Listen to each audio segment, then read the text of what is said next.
De la commission ad hoc chargée de statuer sur la demande de levée de l'immunité parlementaire du député Salimata Diop.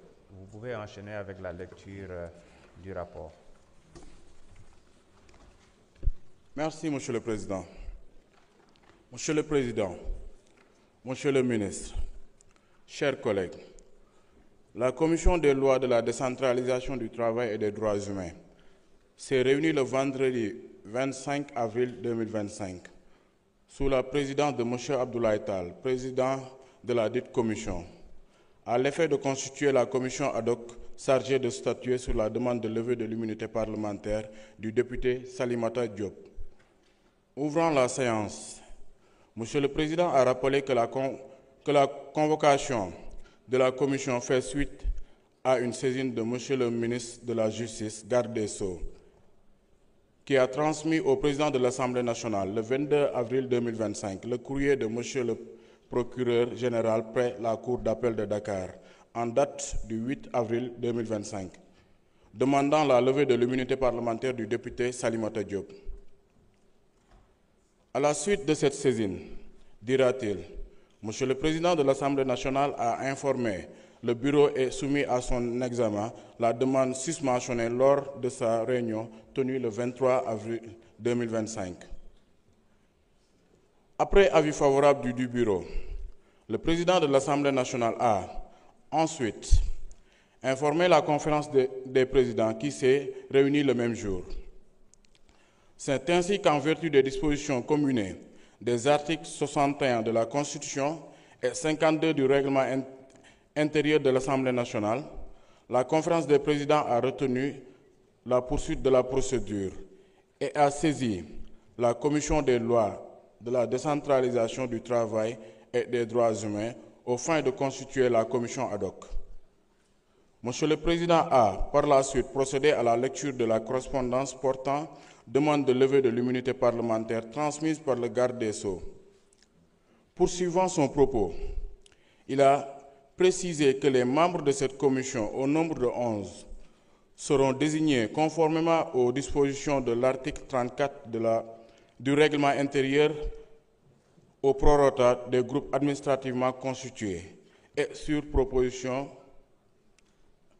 selon la répartition suivante. 9 membres pour le groupe parlementaire Pastef les Patriotes, 1 membre pour le groupe parlementaire Takku Wallu, 1 membre représentant les non-inscrits.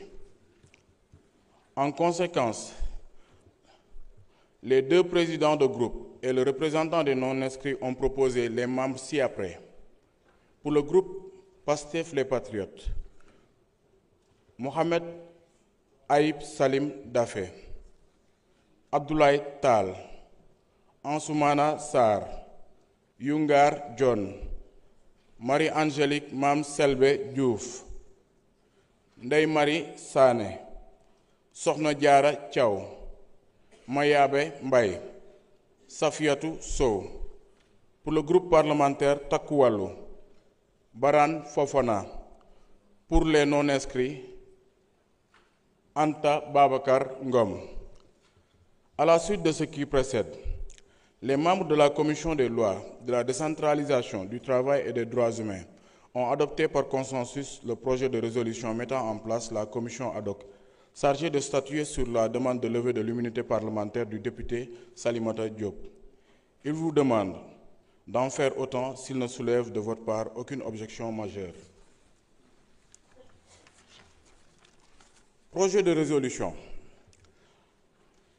L'Assemblée nationale, saisie par la lettre 000-313/MJ/CAB/DC du 22 avril 2025 de M. le ministre de la Justice, garde des Sceaux, transmettant la lettre numéro 0114/PG/DK de M. le procureur général près la Cour d'appel de Dakar du 8 avril 2025, portant demande de levée de l'immunité parlementaire du député Salimata Diop.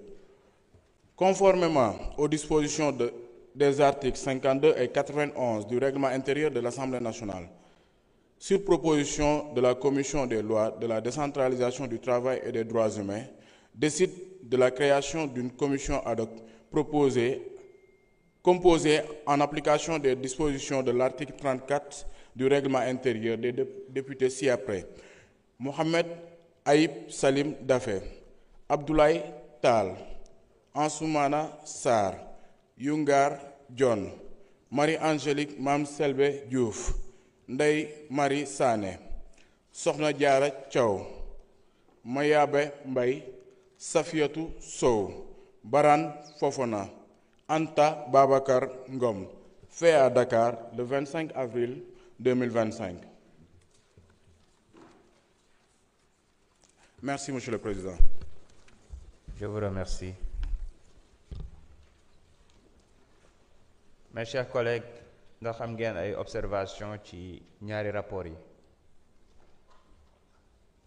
sur la forme? Jërëjëf.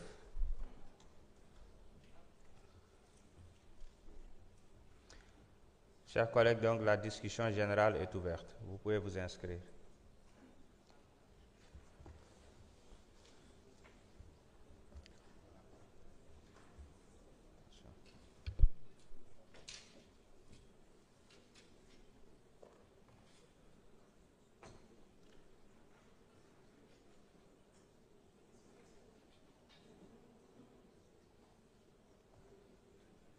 Il n'y en a pas? Il n'y a pas d'intervenant?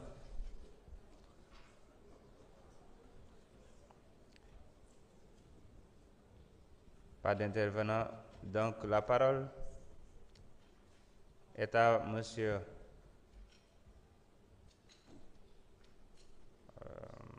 oui, il n'y a pas d'intervenant, donc pas besoin de faire intervenir le président de commission. Nous allons alors passer au vote.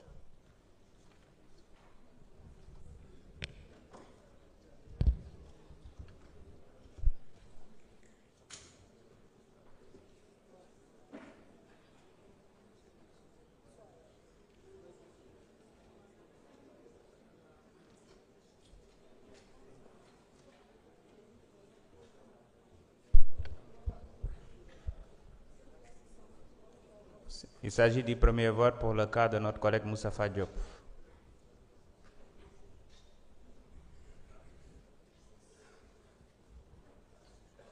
ñi jotul seen carte mën nañ signaler wu.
ñëpp voté nañu.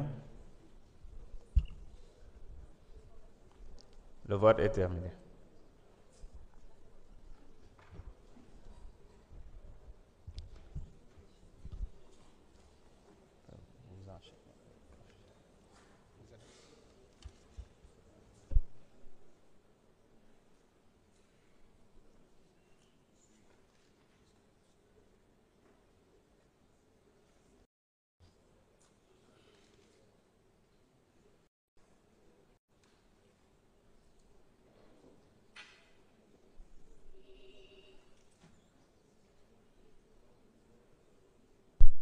Merci beaucoup.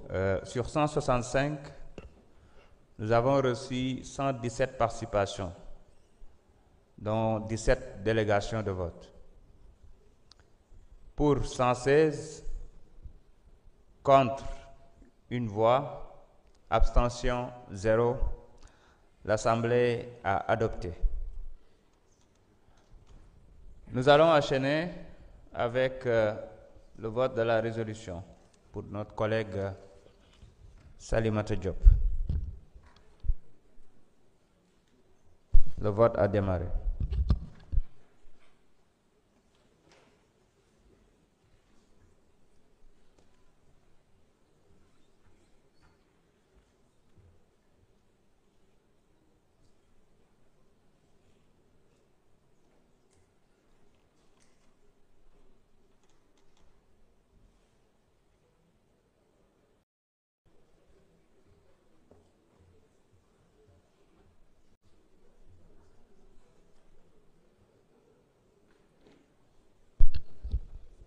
ñëpp voté nañu.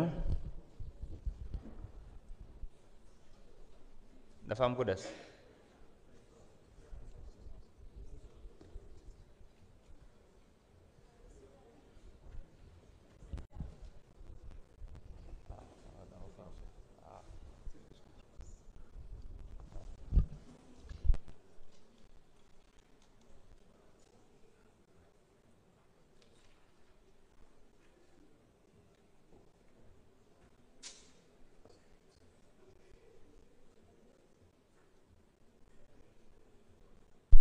Le vote a été fermé.